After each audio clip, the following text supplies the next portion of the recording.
Academy of fine আর্টসকে আবার পূর্বাবস্থায় ফিরিয়ে দেওয়া হচ্ছে। গতকাল অর্থাৎ মঙ্গলবার বামপন্থী শিল্পীদের কয়েকজন তারা এই যে অফিস ঘর, এই অফিস ঘরটাকে সাদা রং করে দিয়েছিলেন এবং তারই প্রতিবাদে আমরা দেখতে পাচ্ছি আবার শিল্পীরা জড়ো হয়েছেন এই একাডেমি অফ ফাইন আর্টসের যে গেট তার পার্শ্বস্থ এই অফিস ঘর, সেখানে দেখতে পাচ্ছি তারা পূর্বাবস্থায় ফিরেছে। রুদ্রদা, এটা কি আগের রঙেই ফিরিয়ে দিচ্ছেন? একদমই তাই। আপনারা এর আগে আপনাদের ছবি পাঠিয়ে দেবো, দেখে নেবেন, বাকি দেখে নিন, ক্যামেরার সামনে দেখে নিন কি রং ছিল টিকিট কাউন্টারের, গেরুয়া এবং তার সঙ্গে সঙ্গে চকলেট রং, এই দুটোতেই ছিল। সেই দুটো রং খুব স্বাভাবিক কারণে ফিরিয়ে দেওয়া হচ্ছে। যারা এখানে লুট তরাজ হতাশাগ্রস্ত যারা, তাদের নিয়ে কিছু বলতে চাই না। তারা যে অসভ্যতামি করেছেন এটা সবাই জানে।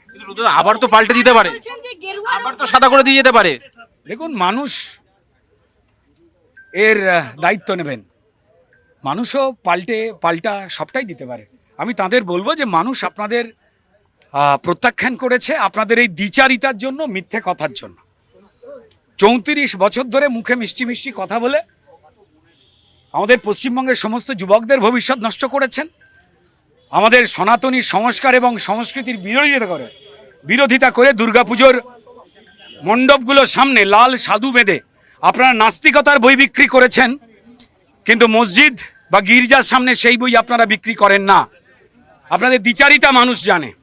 আপনাদের ভারত মাতা কি জয় আপনারা বলেন না, আপনারা দেশের স্বাধীনতা দিবস পালন করেন না।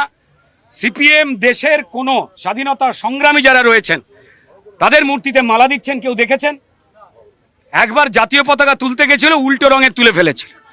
এই ধ্যাসটামি বন্ধ হবে। গেরুয়া রং ত্যাগের প্রতীক, তার বিরোধিতা যারা করবে তাদেরকে বিরোধের শেষ স্তরে নিয়ে চলে যাবে পশ্চিমবঙ্গের মানুষজন। যা করেছেন, অন্যায় করেছেন। এখানে সিটুর ইউনিয়ন কাস্তে হাতুড়ি তালা দিয়ে ছেয়ে দিতে চেয়েছিল। এখানে প্রায় 4টে রুম দখল করে তারা যা খুশি তাই চলছে। গণতন্ত্রের কথা বলে সিপিএম পরিচালিত ওয়ার্কিং কমিটি এখানে সম্পূর্ণ বেনিয়মে চলছে এবং 12 বছর ইলেকশন করেনি। তারা গণতন্ত্রের কথাবার্তা বলে, সম্পূর্ণ অবৈধভাবে তারা চালাচ্ছে। যা খুশি তাই করে ন্যারেটিভ তৈরি করবার চেষ্টা করবে। আবার বলছে তাদের ভারত মাতাকে জয় বলতে আপত্তি, তাদের বন্দে মাতারাম বলতে আপত্তি, তাদের গেরুয়া রঙের আপত্তি। ঠিক ভারত বিরোধী যে জেহাদি শক্তিগুলো রয়েছে তারা যেন এদেরই প্রতিনিধি। যারা এসেছিলেন কালকে অসভ্যতামি করে গেছেন। শুধু একটাই কথা বলবো, তারা শিল্পী হতে পারেন, কিন্তু তারা প্রত্যেকেই সিপিআইএম এর রাজনৈতিক প্রকাশ্যে প্রচারক এবং তারা ভুল বোঝাতে বিভিন্ন জায়গায় গিয়েছিলেন। যদি তারা সত্যিটা বলতেন তাহলে সেদিনই তাদের খবর পড়া শেষ হয়ে যেত। সেখানে পোড়ামাটির রং যেখানে ছিল সেখানে তারা কেন বলছেন গেরুয়া রং করা হচ্ছে, আবার সাদা করা? আপনি মিথ্যেবাদীদের কথার কোনো মিথ্যে, তারা এই কুৎসা এবং মিথ্যে রচনা করেছেন বলেই তো পশ্চিমবঙ্গের মানুষ তাদের নির্বাসনে পাঠিয়ে দিয়েছেন। রুদ্রনীল ঘোষের হাতে দেখতে পাচ্ছি এটা চকলেট রং, আসলে এটা পোড়ামাটির রং।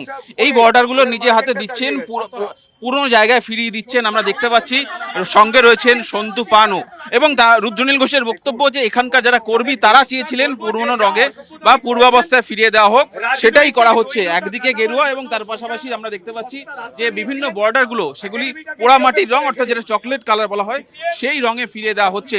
এবং গতকাল অর্থাৎ মঙ্গলবারই আমরা দেখেছিলাম যে বামপন্থী শিল্পীদের একটা অংশ তারা এসে এটাকে সাদা করে দিয়েছিলেন। তারই প্রতিবাদে আমরা দেখলাম শিল্পীদের একাংশ জড়ো হলেন একাডেমির গেটে, তারা আবার পূর্বাবস্থায় ফিরে দিচ্ছেন এই রঙের মাধ্যমে। ক্যামেরায় দীপঙ্কর জানার সঙ্গে সুজয় পাল, TV9 বাংলা, কলকাতা।